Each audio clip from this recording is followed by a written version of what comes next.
Come in. Welcome. I'm E.G. Marshall. Welcome to the terrifying world of your imagination. My story explores the dark, uncharted area of the human brain. Despite medical research, scientists admit that there is much that is still unknown about the flesh and blood computer, which guides our conscious and unconscious lives. Let us listen as Colonel Edmund Plant of the CMI warns Dr. Gentry what dangers exist when we attempt to control this complicated human mechanism. Let me explain, Doctor. Your patient, Kent Hatcher here, may be a time bomb. We have no idea what was done to him, but we do know from other cases what to expect. You mean, brainwash? Perhaps. It's very likely Kent may have been subjected to deep and continual hypnosis, his mind washed as clean as a sheet of white paper, then programmed to commit some terrible act against his own people.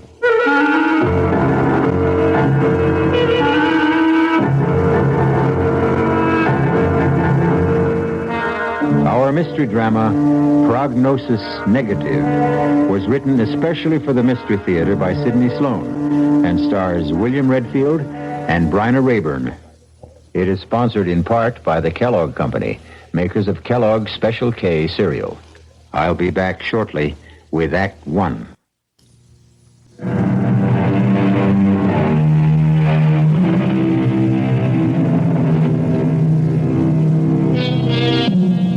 Colonel Edmund Plant was on an unpleasant errand.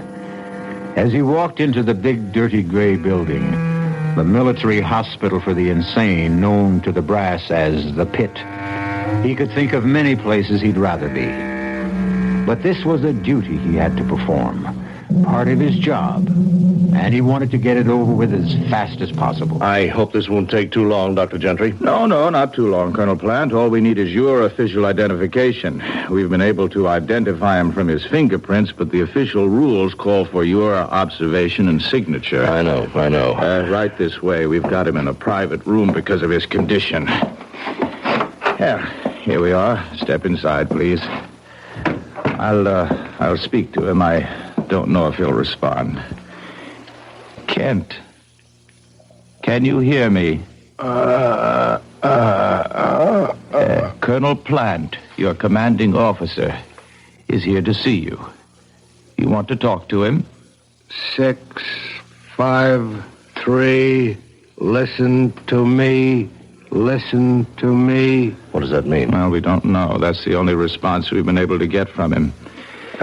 Kent, do you remember me? Kent. See? Look at his eyes. No focus. He doesn't hear you. He's in a world of his own. Kent Hatcher disappeared on a mission behind enemy lines 8 years ago. 2 months ago, he showed up in a prisoner exchange. We had believed him dead in action. After 7 years, he was declared officially dead. Well, does he have any relatives? A wife? Yeah, he had a wife. She's remarried. Moved away. Left the state, I believe. Anyone else, Colonel? No. So, here he is. Mindless, mutilated, tortured. No relatives, no friends. And his superiors embarrassed or annoyed that he's still alive. Now, I did not make the rules, nor did I persuade Kent Hatcher to take the mission. It was purely voluntary. I know. Well, what do we do now? Of course, we will do our best to bring him back. Mentally and physically? Both, if possible, but it is doubtful. He has an overstrained heart condition. It's quite serious. So permanent physical recovery is doubtful. Perhaps it's all for the good. You would rather that he die? Let me explain. Kent Hatcher may be a time bomb. We have no idea what was done to him, but we do know from other cases what to expect. You mean, brainwash? Perhaps. It's very likely Kent may have been subjected to deep and continual hypnosis, his mind washed as clean as a sheet of white paper, and then programmed to commit some terrible act against his own people. 6, 5, 3, listen to me. Listen to me. Doctor, I want this man kept under surveillance day and night. We cannot take any chances.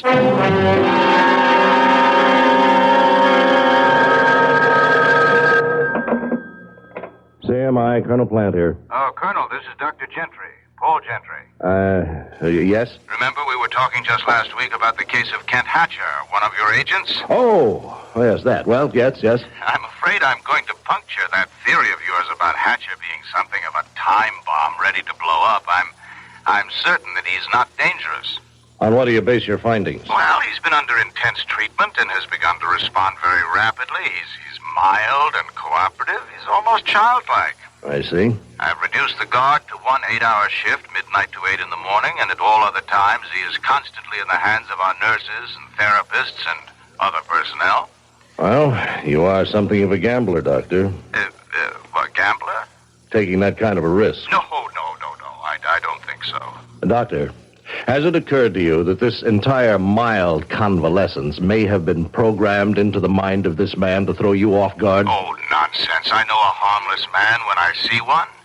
To leave him unguarded is taking chances with the lives of many people. Heaven only knows what has been fed into his receptive and willing mind.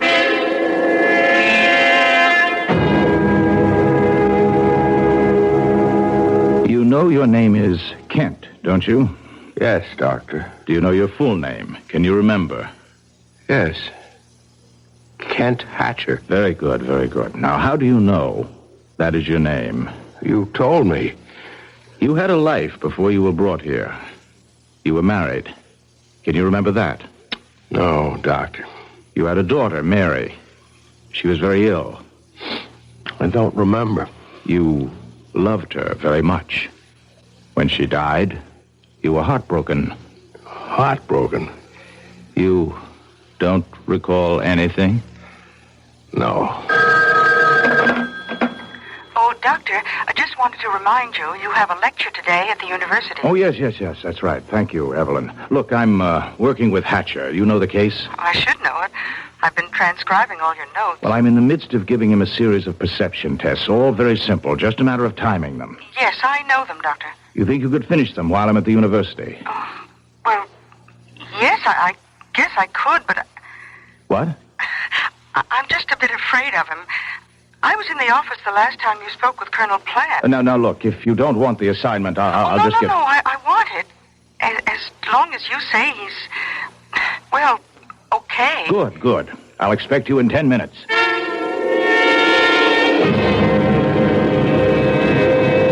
Excellent, Mr. Hatcher. Excellent. Well, I'll have a good report for Dr. Gentry. Now, suppose we put all the equipment, the puzzles and the cards, back into their proper boxes. Proper boxes. The boxes they came in. You understand, don't you? Understand. I think you understand more than you pretend. Are you pretending? No. Oh, don't get upset. I'm sorry if I hurt your feelings. 6, 5, 3. Listen to me. Please, 6, sit down. 5, we have more 3. to do, more games to play. Me. Please. Now. Stay back. Stay back. Now. Please, Now. don't hurt me. Now. Please. Now.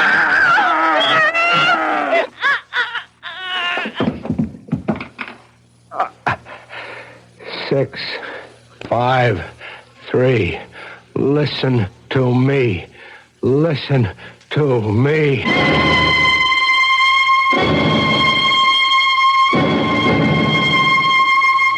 I'm grateful to the officials who have given me this airtime to explain a very serious matter. I am or was Ken Hatcher's doctor, and I must add my warning to the hundreds of others you have read in your newspapers and heard over the air. Ken Hatcher is dangerous, frighteningly dangerous. Do not, under any circumstances, attempt to apprehend him yourself. Call the special numbers that have been set up for this purpose. Do not let his mild manner deceive you. He is a killer who will act without even the slightest provocation. The police have orders to shoot on sight.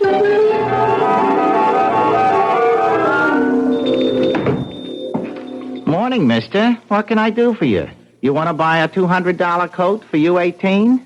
I want some clothes.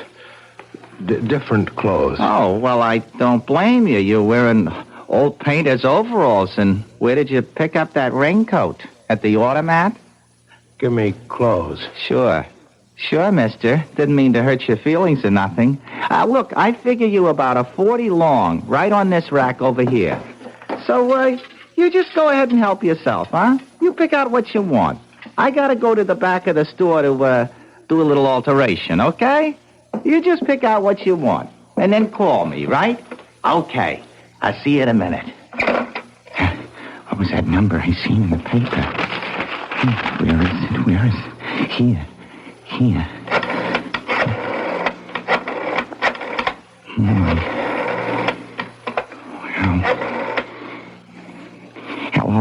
Hello, listen. He's right in my store. I recognize him in a picture in the paper. Also, I seen it 4 times on the news. I don't know how long I could get...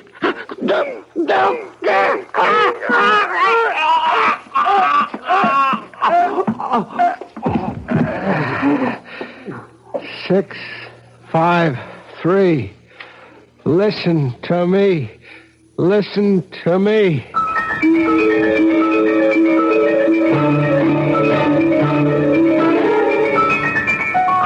Now, the way I see it, Archie, the old girl's prime for the taking right now, with the right approach. It's the booze talking, Freddie girl.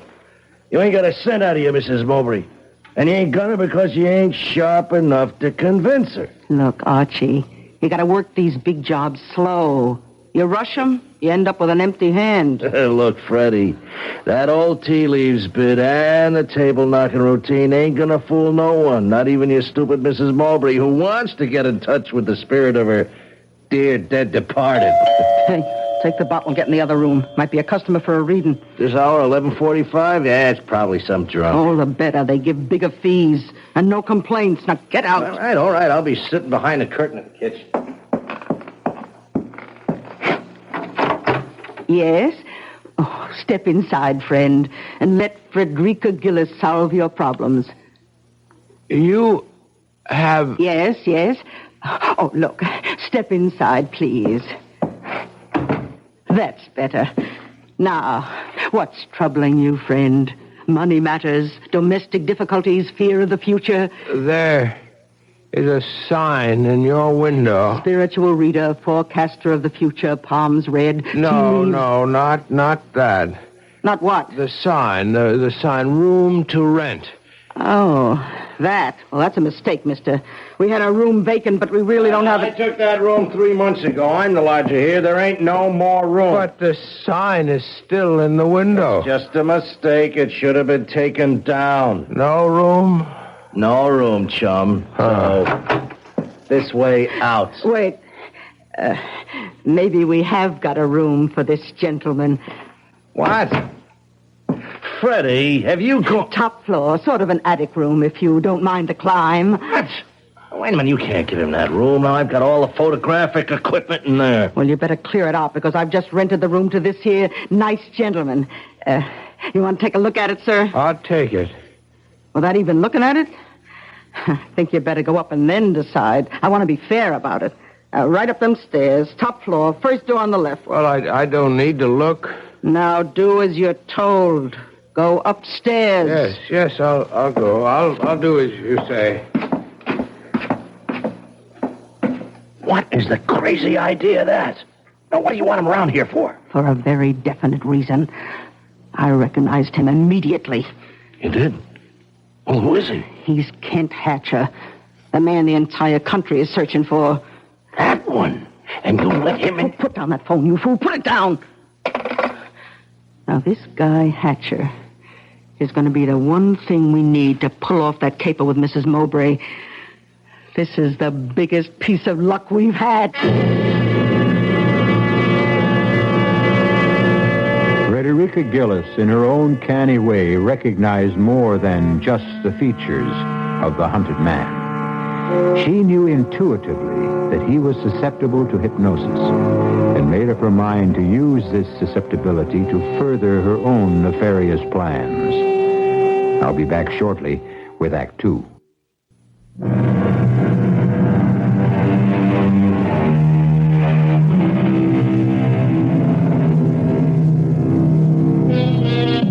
Several days have passed since Kent Hatcher, the hunted man, found refuge with Frederica Gillis and her accomplice, Archie. she has not permitted him to leave the house, and, in fact, has been working to disguise his much publicized scarred face. That you, Archie? Right, Freddie girl. Come out here in the kitchen. I want you to see something. Coming. Well, Archie, how do you like him? Good. What a change you made in his appearance. You've even given him a new hairdo. Looks a lot different with the dye job. Takes years off his age, blackening it up like that. Wait till his beard grows out. That'll cover most of the scars. It's terrific. Well, Kent, how do you like your new look? I like it. Thank you. Only his name is not Kent, Archie. That had to be changed. His name is Mazumodar. What? He's going to be Mazumodar, the Indian mystic. He'll darken his face, let his beard grow out, and then with a fancy, what do you call them things they wrap around their heads? Turban. Turban, that's it. Oh, can't you just see him in a rich-looking robe with a turban on his head? Now, wait, well, what's on your mind, Freddie girl? Oh, you're not very quick, Archie. Now, look, what I have in mind is Mazumodar. Mazumodar, do you hear me? I hear you. What is your name? Tell me your name. I am Mazumodar. Now, I want you to go to your room, and you are to stay there until I call you. Repeat what I have told you. Go to my room and stay until you call me. Now, go. I go to my room and stay. That's amazing. It's amazing. He's behaving like a little lamb. Oh, I could sense right from the moment I laid eyes on him that he was an easy subject. Oh, we're going to give Mrs. Mowbray the greatest spirit show she's ever seen in her life. She'll hand us her money in a bushel basket.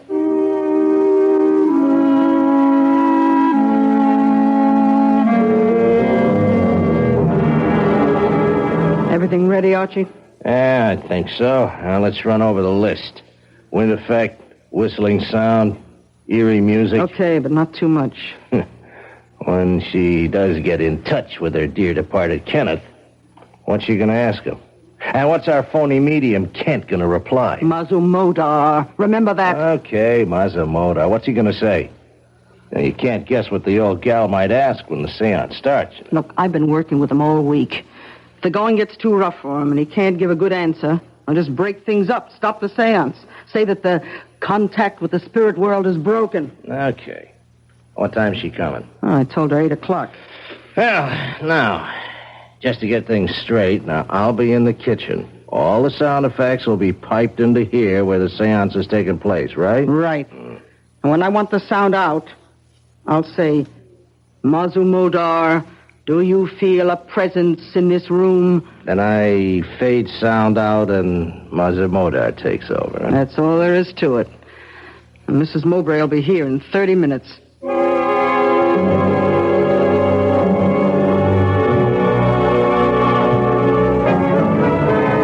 Mrs. Mowbray, this is the great Mazumodar. Oh, does he speak English? Oh, yes. I've asked him to conduct the seance in English. He's agreed, though he'd rather do it in his own language. Oh, I understand. Thank him for me.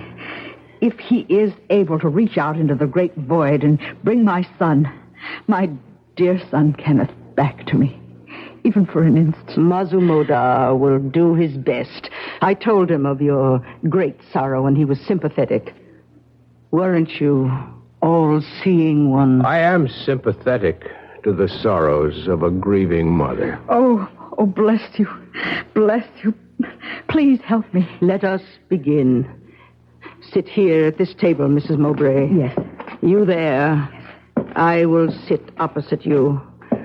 The great Mazumodar will sit between us. Let the seance begin. What is this? Silence. Mazumodar must reach out into the spirit world. He is entering his trance. I call to you. I order you to come.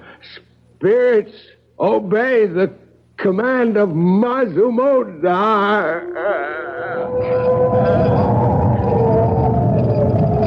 Do you feel a presence, all-seeing one? There is one here who demands to speak. Then let him speak. Mother, where are you? Kenneth, he's calling to me. You may speak to him. Oh, Kenneth, darling, I miss you terribly. Are you happy? I am happy, Mother. Oh, I'm so alone, darling. I want you with me always. I have felt your presence near me. I have been with you from the moment of my death. It has been difficult reaching you, difficult to let you hear my voice. Oh. Now you are being helped by kind and gentle people. Be good to them, Mother. Without them, our thin thread of contact will dissolve. I will return to you, and we will talk again. I will return.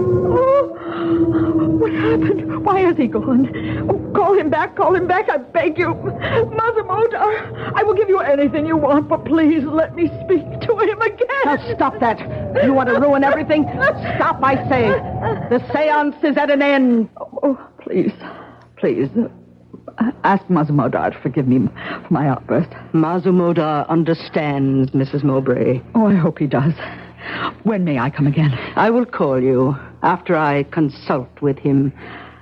I want to...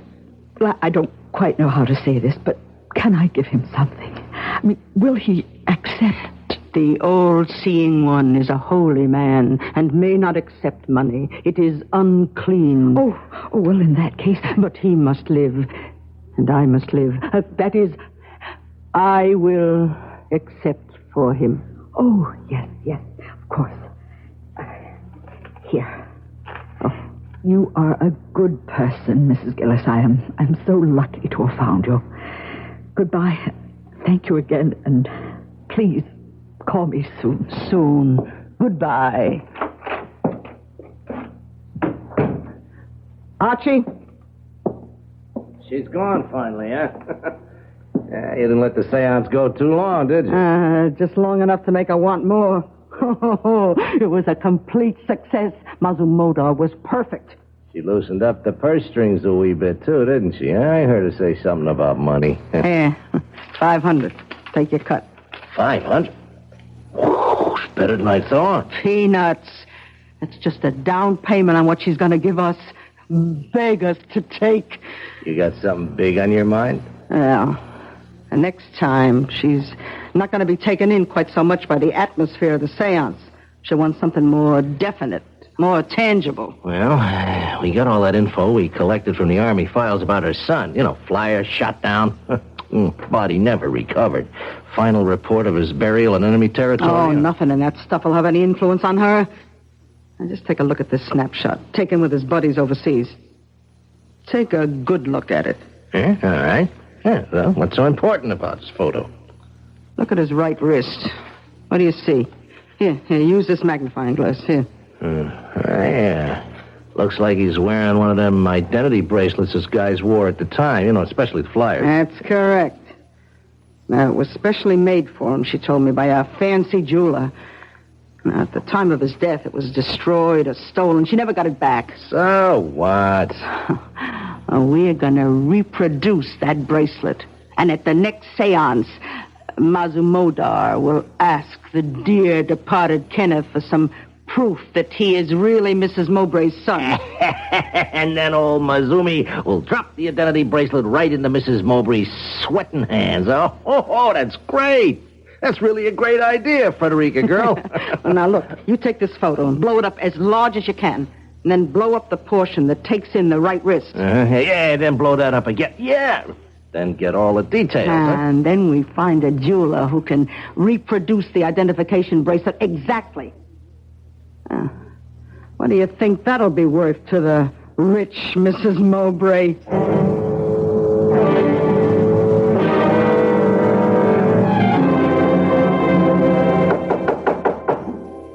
Now, open up, Kent. Now, will you be a good guy? Good guy, now open up the door, huh? Look, I gotta get in there, Kent. Now, I got all my photographic equipment in there. Well, thanks, old man. Hey, I'm sorry if I disturbed you. It will take me a minute. Huh? No, wait a minute, Kent, or Matsumoto, whatever your name. Now, listen. No. Now, stop. Now, don't look at me like that. Frederica! No. Frederica, help! 6. No. 5. No. 3. Stop. Listen to me. Now, stop. Frederica! To me.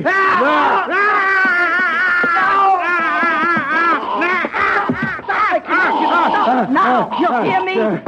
You hear me and you obey. Tell me that you hear me. I hear you. Well, now go back into your room and stay there until I order you to leave. Repeat what I have said.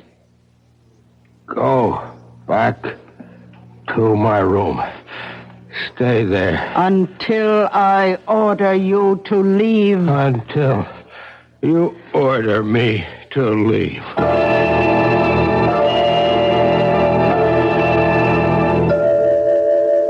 Feeling better, Archie? Well, my throat feels like a horse stepped out of something. For playing with dynamite.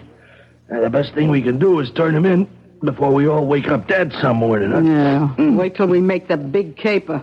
To the next seance. When we're able to drop the identification bracelet into the center of the table. Yeah, can we take the chance? Can we wait that long? Look, just go to work. Take your pictures. How long will it take to have the bracelet made? Well, I know a guy who does great work. Good. Can you get to him? He's just a telephone call away. He owes me a couple of favors. Well, call him. And then start working with your camera. I got all your equipment out of Mazumoda's room.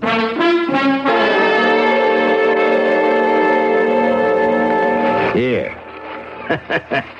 Feast your eyes on that. Oh, the bracelet. You got it. Told you the jeweler was a friend, huh? Did it in 2 days. Now, ain't it beautiful? Let me see the photo. The blow-up you made. Here. Spitting image. Oh, perfect. Looks like the original. Yeah. Look how he made it look as though it had been in a fire, eh? Mowbray went down in flames, you know. Yeah. Oh, good touch. Makes it look authentic. Look, I'll call Mrs. Mowbray and set up the seance as soon as possible. Listen, there's one little fly in the ointment, Freddie girl. What? Maybe we ought to get a new medium to run the show, huh? What are you talking about? New medium? No. We've got to use Mazumoda. We've established him. Well, you got to unestablish him. He's gone. Gone? When? How? We'll just have to find him. Come on. He didn't have much money, so he couldn't have gone far. Well, wouldn't it be better to report the whole thing to the police? And throw away enough money to keep us in the good things for the rest of our life? Are you crazy? But now... No buts. Mazumoda is the key that will unlock Mrs. Mowbray's bank account. And we're not going to let that slip out of our hands.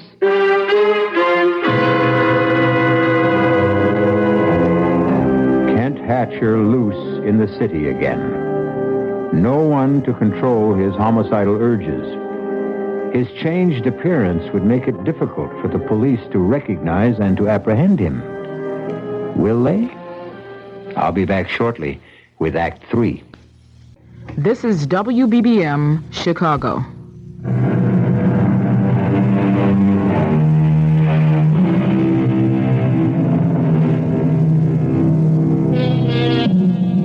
Days have gone by since Kent Hatcher broke through the bonds of hypnotic suggestion and fled from the house of Frederica Gillis. Mrs. Gillis and Archie have been hunting for him for hours. But the tortured man wanders through the big city. Something urges him onward. Something that he cannot define even to himself. Hello. May I speak to Carl Shearson, please? This is his wife. Carl, Alma, I know you don't like me calling the office, but I think I saw him. No. Carl, I'm sure. He's changed, but I knew him.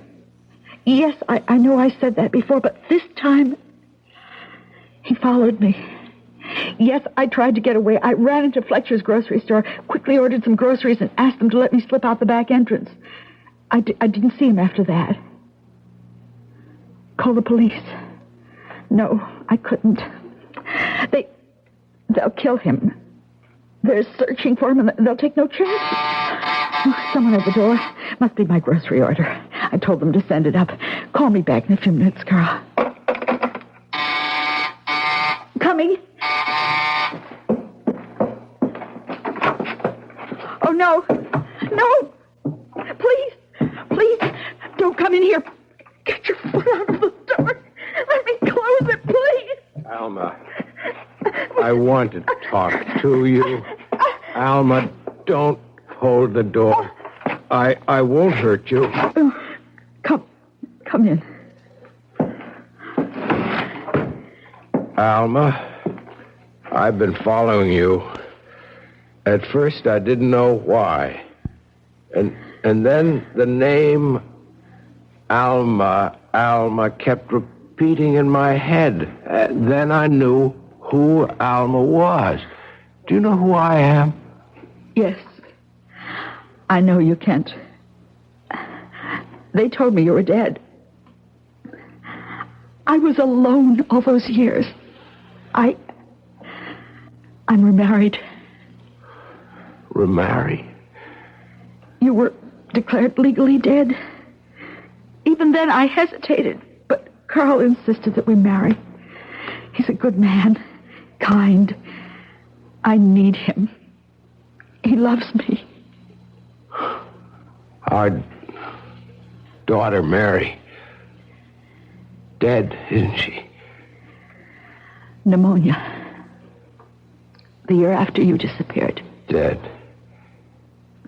Everything dead, or gone, or over. Kent, you must go away. Hide. They're looking for you.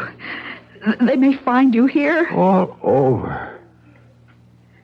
You know, Alma, I can hardly remember what you used to look like. I can hardly remember my life.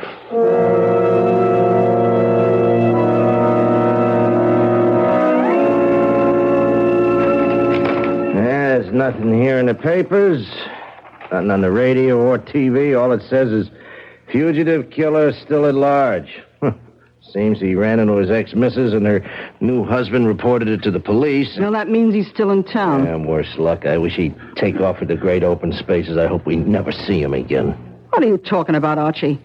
We need him. I'm hoping he'll come back here. Here?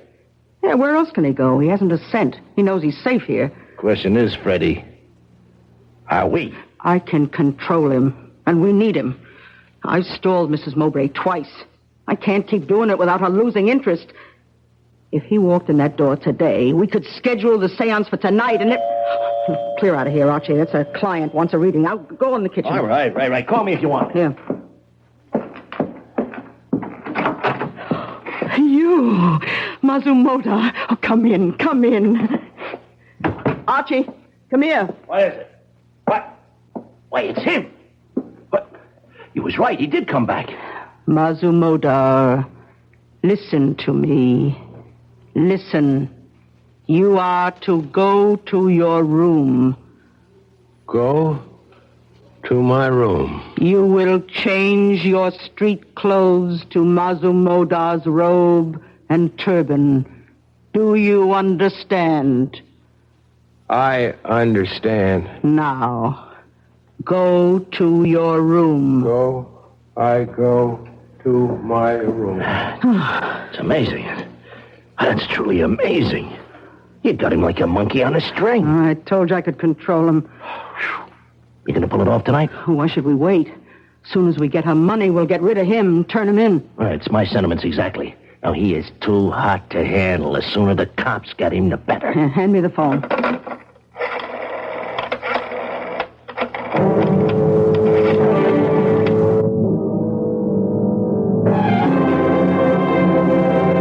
Mrs. Mowbray. Right on time. Come in. Come in. Thank you for calling me. I began to think that all contact with my son Kenneth was broken. I thought perhaps I had disturbed Mazumodar by my outburst. Oh, no. Nothing like that. But I must tell you, his efforts on your behalf have taken their toll of his strength. I don't quite understand. Well, every night, Mazumodar has reached out into the darkness of death to touch the spirit of your son. Oh, has he really? The effort has drained his strength. He is not well. Oh, well, then perhaps... It may take him months, perhaps years to recuperate, and the expenses incurred are very high. I will pay them anything. Well, I am certain that he will be successful tonight. I have been in communion with the spirit of your son. I have informed him that he must appear to you and must give you some evidence known only to the two of you to prove without any doubt that it is truly he. Oh, if he could. We will begin. Sit here at this table, as we did the last time. Yes. You there, I across from you, and Mazumodar sitting between us. Now I will dim the lights. Let us join hands and complete the mystic circle.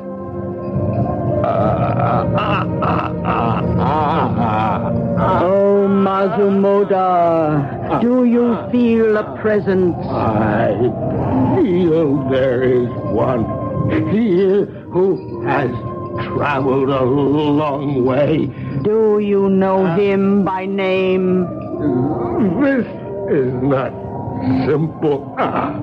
He is trying. He is trying to...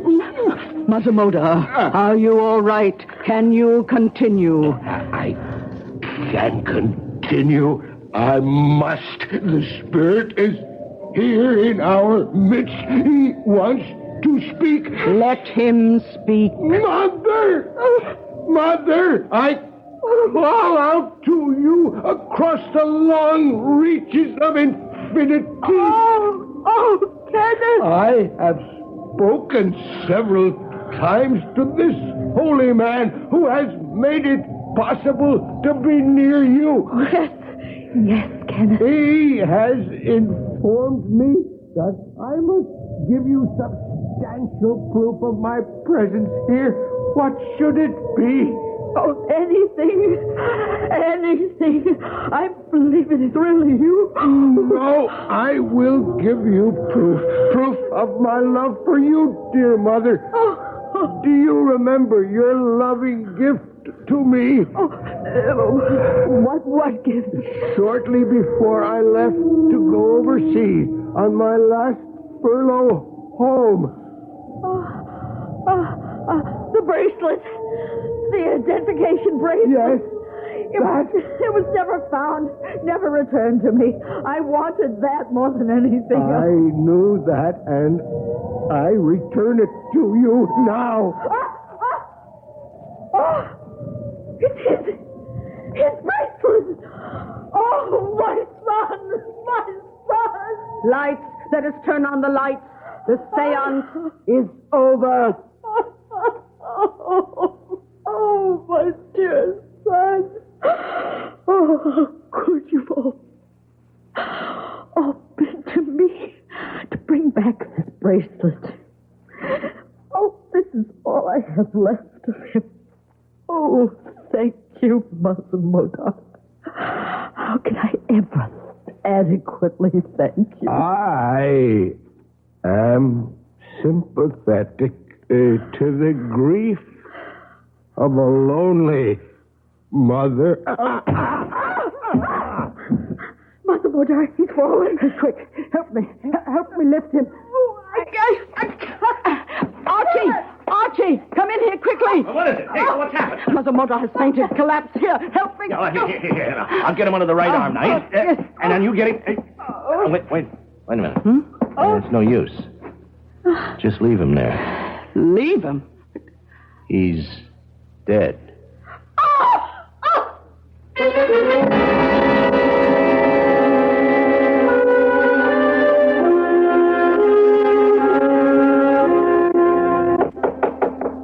Come in. Oh, yes, Colonel Plant. I've been expecting you. Yes. Official identification of the body, I know. Well, I don't make the rules. I realize that, Doctor. Let's get on with it. I have another appointment. Very well. If you'll come this way. After you, Colonel. We, keep the bodies here prior to identification. Of course. Right this way, please. And here we are, number 31416. Do you identify this man, Colonel Plant? I do. His name was Kent Hatcher. His serial number... No, that won't be necessary, Colonel. It's all here on this form. May I have your signature, please? Yes, of course. There you are. Thank you. Is that all? No, that's all that's required officially, Colonel. But do you mind if I ask you a question? Yes, go ahead. That business with the identification bracelet? Oh, it was a fake, a reproduction. Mrs. Gillis' accomplice, Archie, had it made from a photograph. We got all that in their confessions. They had made it look as though the dead son, Kenneth, had sent the bracelet to his mother from the great beyond? Mm-hmm. Yes, it's a common trick played by people of this type to bilk naive women. However, there was one aspect of the matter that has not been satisfactorily explained. You mean about the inscription on the inside of the identification band? To my son, forever and ever, Mother. Doctor, there was no way they could have known what that was, or whether there was even an inscription. In some mysterious way, that engraving appeared on the inner face of the silver bracelet. How? We shall never know.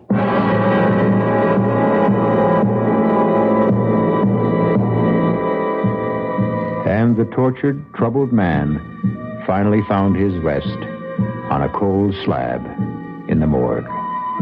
Unmourned, unwanted, unwept for. I'll be back shortly.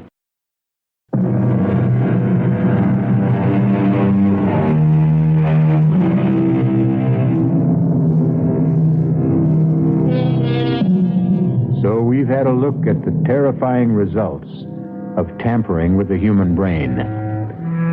All the experts agreed pretty much on the methods that had been used, but not one had an answer for Kent Hatcher's mysterious extrasensory knowledge of the inscription on the inside of the bracelet. That he took to his grave. Our cast included William Redfield, Bryna Rayburn, Mason Adams, Earl Hammond, and Martha Greenhouse. The entire production was under the direction of Hyman Brown. And now, a preview of our next tale. You see this writing? Yes? It is the runic alphabet. It represents an ancient death curse. And those figures on it?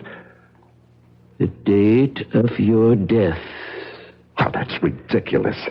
It has earned the reputation of being one of the most powerful of all the ancient spells. The drawback, of course, was the absolute necessity of having the man or woman casting the runes to pass the curse on directly and have it accepted. Oh, no, I won't believe that. This is the 20th century, Professor. Careful. Lose this paper and you lose your only chance. You mean there's something I can do? One thing. What is it?